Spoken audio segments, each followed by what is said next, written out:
Good evening বন্ধুরা, এখন সন্ধ্যাবেলা চলে এসেছি রান্নাঘরে। আর এখন থেকে ভিডিওটা কন্টিনিউ করছি সুজয় হেমন্তি চ্যানেলে। তোমাদেরকে স্বাগত জানিয়ে শুরু করছি আজকে একটা নতুন ব্লগ। রান্নাঘর থেকে ভিডিওটা করছি। আর এখানে দেখতে পাচ্ছ ফুলকপি ভাপ দিতে দিয়েছি, তো সিদ্ধ করতে দিয়েছি। এখন বানাবো হচ্ছে গরম গরম ফুলকপির পকোড়া। তো মা হঠাৎ আমাকে বলছে যে একটু চা করো, খাই। আমি বলছি শুধু চা খাবে কেন, ফুলকপি আছে, তাহলে ফুলকপির একটু পকোড়া করি, সবাই মিলে খাবো, আর তুমি একটু কফি করবে। তো সেটাই মাকে বললাম। তো কফি আর আজকে ফুলকপির পকোড়া। পকোড়াটা আগে ভাপ দিয়ে নিচ্ছি, তারপর একটুখানি ভাপ দেওয়া হয়ে গেলেই আমি এর মধ্যে বেসন আর যা যা অ্যাড করবো তোমাদের দেখাবো। তো চলো ফুলকপির পকোড়াটা বানিয়ে নিই। আর মা ওদিকে বানাচ্ছে হচ্ছে, চলো দেখাই। তো মা এদিকে বানাচ্ছে হচ্ছে রুটি। দেখতেই পাচ্ছ আমাদের পাপ্পুর অবস্থাটা দেখো, শুয়ে আছে এখানে। আর মা রুটির সাথে আরও একটা জিনিস বানিয়েছে, সেটা তোমাদের আমি পরে দেখাচ্ছি। আজকে আমাদের ওইটাই ডিনারের মেনু, মানে রুটি আর ওটাই। তো চলো ফুলকপির পকোড়াটা বানিয়ে নিই, তারপর আসছি তোমাদের কাছে। তো ফাইনালি চলো তোমাদের বলে দিই এখানে কি কি দিয়েছি। ফুলকপিটা সিদ্ধ করে নিয়েছি, আর এক এক করে সব কিছু দিয়ে নিয়েছি, তারপর ভিডিওটা করছি, নইলে দিতে অসুবিধা হতো। তো একটু আদা রসুনের পেস্ট দিয়েছি, আর তারপর দিয়েছি হলুদ গুঁড়ো, লঙ্কার গুঁড়ো, জিরে গুঁড়ো, ধনে গুঁড়ো, আর দিয়েছি পরিমাণ মতো একটু বেসন, আর দিয়েছি একটু চালের গুঁড়ো। ব্যাস, আর কিন্তু কিছু দিইনি। এবার দেবো একটু নুন। তো ফুলকপিটা সিদ্ধ করার সময় একটু নুন দিয়েছিলাম, জাস্ট হালকা একটু নুন দিলাম। এবার জল দিয়ে ভালো করে একটু মেখে নেব, আর তারপর কড়াইয়ে তেলের মধ্যে দেবো। তো চলো দেখাই। তো ফাইনালি কিন্তু আমার পকোড়াগুলো এখানে ভাজতে দিয়েছি, রেডি হচ্ছে। আর কিছু পকোড়া কিন্তু এখানে রেডি হয়ে গেছে, এই দেখো কীরকম ক্রিস্পি ক্রিস্পি লাগছে পকোড়াগুলো। তো আমার ফুলকপির পকোড়া রেডি। এবার করবো হচ্ছে কফি, তারপর জমিয়ে বসে সন্ধ্যার মানে টিভি দেখা শুরু হবে কফি আর ফুলকপির পকোড়া দিয়ে। তো এখন এই কটা বাকি আছে, দেখতেই পাচ্ছ, আর এগুলো হচ্ছে। তো চলো ঝটপট করে করে নিই, তারপর যখন খাবো তখন তোমাদের কাছে আসছি। হ্যালো বন্ধুরা, গুড মর্নিং। কাল রাতের পর ভিডিও কন্টিনিউ করা হয়নি। কালকে ফুলকপির পকোড়া দেখিয়েছিলাম, তারপর খাওয়াটা তোমাদের আর দেখানো হয়নি।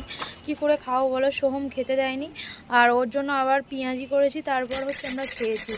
আর ঠান্ডা ঠান্ডা খেয়েছি, সেই জন্য তোমাদের আর দেখাইনি। গরম গরম খেতে যেহেতু পারিনি, আর দেখাইনি। আওয়াজ করছো কেন?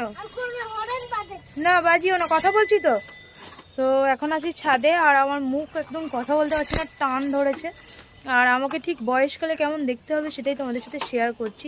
তো আজ থেকে ধরো আরও 25-30 বছর পর মুখের চামড়াগুলো ঠিক এমন হয়ে যাবে, আর আমি ঠিক বুড়ি হয়ে যাব। তো বুড়ি হওয়ার পর আমার লুকটা কেমন আসবে সেটা দেখানোর জন্যই তোমাদের কাছে এলাম এই ফেস প্যাক অবস্থায়। তো একদম বুড়ির মতো চামড়াগুলোকে টান টেনে নিয়েছে। তো মুখে লাগিয়েছি আসলে বেসন, আর কথা বলতে পারছি না, এত টান লেগেছে। তো আমাকে দেখতে ঠিক এরকম লাগছে, ঠিক এরকম মানে একদম বুড়ি থুতথুরি লাগছে। তো আমারও বয়সকালে এরকমই ঠিক দেখতে হবে। তো সেই জন্য তোমাদের সাথে লুকটা শেয়ার করে দিলাম আগে থেকেই, যে কেমন লাগবে দেখতে। তো যাই হোক, চলো ছাদে চলে এসেছি রোজকার মতোই জামা কাপড় কাচার জন্য। তো জামা কাপড় নিয়ে চলে এসেছি, আর এখন টাইম হচ্ছে প্রায় 11টা বেজে গেছে। তো জামা কাপড়গুলো কেচে নেবো। আর আমি ছাদে এলে আমি একা আসি না, আমার সঙ্গে আমার সাঙ্গপাঙ্গ দলবল চলে আসে। তো দেখাই কারা কারা এসছে আমার সাথে।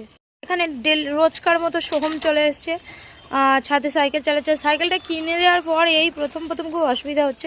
প্রতিদিন এরকম টাইম আমার সাইকেল চালানোর জন্য ছাদে চলে আসে, আর ওর সাথে আমাদেরও চলে আসতে হয়। আর ওর জলের বোতল, আমার জলের বোতল নিয়ে এসেছি। আর এখানে আরও একজন সঙ্গী চলে এসেছে, সেটা হচ্ছে পাপ্পু। পাপ্পু কি দেখছো? তো দেখছো, তোমাকে তুমি করে বলি, তোমাকে ভালোবাসি তাই সরে যাও। তো সোহমের একটাই প্রবলেম, পাপ্পুকে যদি কিছু বলি ওর অবজেকশন শুরু হয়ে যায়, যেন ওকে ভালোবাসি। পাপ্পুকে ভালোবাসি না, শুধু তোমাকে ভালোবাসি, ঠিক আছে? ওদিকে যাও। তো পাপ্পু পাপ্পু তুই তুই করে বলো, বলবো, চুপ করো। তো চলো, আমি আর বেশি কথা বলতে পারছি না, মুখে টান লেগেছে, মুখটা ধুয়ে ফেলি। আর পাপ্পু কি দেখছিস? পাপ্পু কি দেখছে দেখো, গভীরভাবে দেখছে। রাস্তায় কেউ নেই, কিছু নেই, কিন্তু ও দেখছে। ওই দেখো পাপ্পুর অবস্থাটা শুধু দেখো, মুখটা বাড়িয়ে দিয়েছে ওই ফাঁক দিয়ে দিয়ে দেখছে। কিছু নেই, কিছু নেই পাপ্পু, কিছু নেই।